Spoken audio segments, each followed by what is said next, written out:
Hello mga charan, kuha po tayo ng ulam natin pakpako.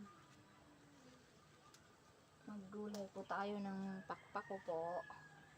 Dito lang yan sa aming Ardabayan. Tataas po yung iba.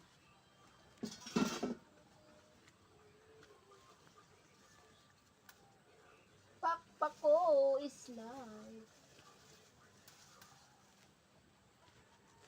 Fresh na fresh.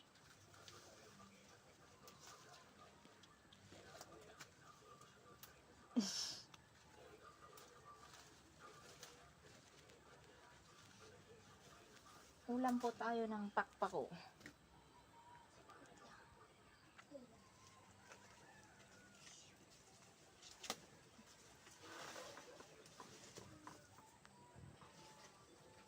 Pakpako.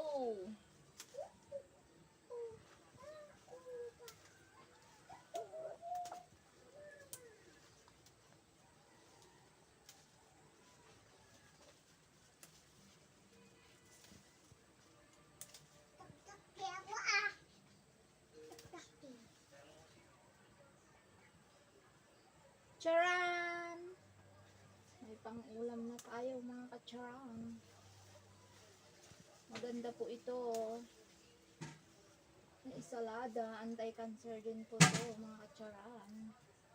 Kaya pwede po kayong magtanim sa inyong bakuran.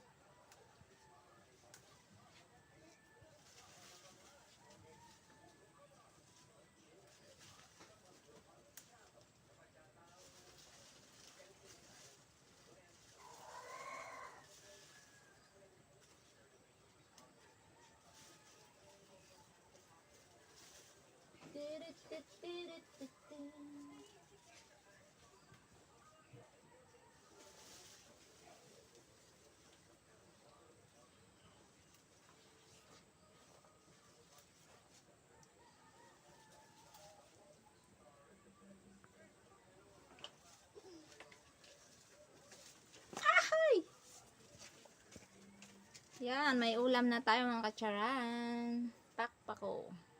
Isalada natin kacharan. Sugan natin ng kamatis. Bye.